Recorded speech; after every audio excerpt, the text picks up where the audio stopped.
অবশেষে প্রকাশ হলো নবম জাতীয় পে স্কেলের গ্যাজেট। আগামীকাল থেকেই বাস্তবায়নের পথে নতুন বেতন কাঠামো। প্রধান উপদেষ্টা।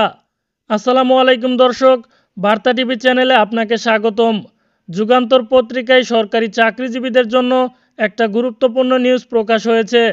যারা সরকারি চাকরিজীবী আছেন তারা ভিডিওটি মনোযোগ সহকারে সম্পূর্ণ দেখুন এবং চ্যানেলটিকে সাবস্ক্রাইব করে আমাদের এই ভিডিওতে একটি করে লাইক দিয়ে 300টি লাইক পূরণ করে দিন। অবশেষে আজ প্রকাশিত হলো নবম জাতীয় পে স্কেলের গ্যাজেট। সরকারি চাকরিজীবীদের দীর্ঘ প্রতীক্ষার অবসান ঘটিয়ে অর্থ উপদেষ্টা ঘোষণা দিলেন নতুন বেতন কাঠামোর। এ ঘোষণার মধ্য দিয়ে দেশের লাখ লাখ চাকরিজীবীর জীবনে নতুন আশা ও সম্ভাবনার আলো জ্বলে উঠল। দীর্ঘ সময় ধরে নানা আলোচনা, মত বিনিময় এবং একাধিক বৈঠকের পর অবশেষে আজ সেই কাঙ্ক্ষিত সিদ্ধান্ত বাস্তবে রূপ নিল।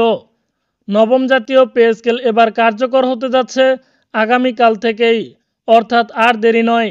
সরাসরি চলতি মাস থেকেই সরকারি কর্মচারীরা বেতন পাবেন নতুন কাঠামো অনুযায়ী। এতে যেমন কর্মচারীদের আর্থিক চাপ কমে আসবে, তেমনি তাদের দৈনন্দিন জীবনে সচ্ছলতা বাড়বে।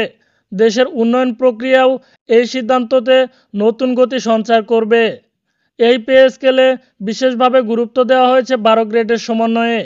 অতীতে দেখা যেত কিছু গ্রেডে বেতন বৈষম্য থেকে যেত, কিন্তু এবার তা সমন্বয় করে আরও বাস্তবসম্মত ও গ্রহণযোগ্য কাঠামো তৈরি করা হয়েছে। চাকরিজীবীরা যাতে সমানভাবে সুযোগ পান সেই দিকটিও বিশেষভাবে বিবেচনা করেছে অর্থ মন্ত্রণালয়। নতুন কাঠামো প্রকাশের পরপরই বিভিন্ন দপ্তরে আনন্দের স্রোত বইছে। অনেকে মনে করছেন এই সিদ্ধান্ত একটি যুগান্তকারী পদক্ষেপ। বিশেষ করে যারা মধ্যম আয়ের শ্রেণীতে আছেন তাদের জন্যই এই বেতন কাঠামো অনেকটা স্বস্তির নিঃশ্বাস এনে দেবে। এখন চলুন দেখে নেওয়া যাক এই নবম জাতীয় পে স্কেলের কিছু সবচেয়ে আকর্ষণীয় দিক। সরকারি চাকরিজীবীদের জন্য 12 গ্রেডে নতুন বেতন কাঠামো আগামীকাল থেকেই সরাসরি বাস্তবায়ন। বাড়ছে ভাতা ও অন্যান্য সুযোগ সুবিধা। অর্থ উপদেষ্টার নির্দেশে চলতি মাসের বেতনেই নতুন কাঠামো প্রয়োগ। পেনশনারদের জন্যও থাকছে বিশেষ সুবিধার ঘোষণা।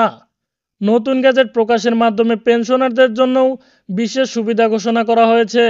তারা দীর্ঘদিন ধরে যে দাবি জানিয়ে আসছিলেন এবার তারও প্রতিফলন ঘটেছে। অর্থাৎ শুধু বর্তমান চাকরিজীবীরাই নয়, অবসরপ্রাপ্ত কর্মকর্তারাও পাচ্ছেন আর্থিক স্বস্তির নতুন বার্তা। অর্থনীতিবিদরা মনে করছেন এই সিদ্ধান্ত বাস্তবায়নের মাধ্যমে সরকারি চাকরিজীবীদের ক্রয় ক্ষমতা বৃদ্ধি পাবে। একদিকে যেমন বাজার চাহিদা বাড়বে, অন্যদিকে অর্থনীতির চাকাও আরও গতিশীল হবে। সরকারের রাজস্ব আয় বৃদ্ধিতে এ সিদ্ধান্ত ইতিবাচক প্রভাব পড়বে। দেশের ইতিহাসে প্রতিটি পে স্কেলই একটি মাইলফলক হিসেবে বিবেচিত হয়েছে, কিন্তু নবম জাতীয় পে স্কেলকে ঘিরে যে সাড়া তৈরি হয়েছে তা অন্য যে কোনো সময়ের তুলনায় অনেক বেশি। কারণ এই সিদ্ধান্তে একসঙ্গে চাকরিজীবী ও পেনশনার উভয় শ্রেণীর মানুষই উপকৃত হচ্ছেন। চাকরিজীবীদের আর্থিক স্বস্তি তাদের কর্মদক্ষতাকেও বাড়াবে। যখন একজন কর্মচারী আর্থিক চাপ থেকে মুক্ত থাকেন তখন তার কাজের প্রতি মনোযোগ ও নিষ্ঠা বাড়ে। এর ইতিবাচক প্রভাব সরাসরি পড়বে সরকারি কাজের গতিশীলতায় এবং দেশের সার্বিক উন্নয়নে। অবশেষে বলা যায় নবম জাতীয় পে স্কেল কার্যকর হওয়া সরকারের এক যুগান্তকারী উদ্যোগ। আগামীকাল থেকে যখন নতুন কাঠামো অনুযায়ী বেতন প্রদান শুরু হবে তখন দেশের লাখো চাকরিজীবী নতুন স্বস্তি ও আনন্দে ভরে উঠবেন। এটি শুধু একটি গ্যাজেট নয়, বরং দেশের অর্থনৈতিক উন্নয়ন ও কর্মচারীদের কল্যাণে এক অনন্য পদক্ষেপ।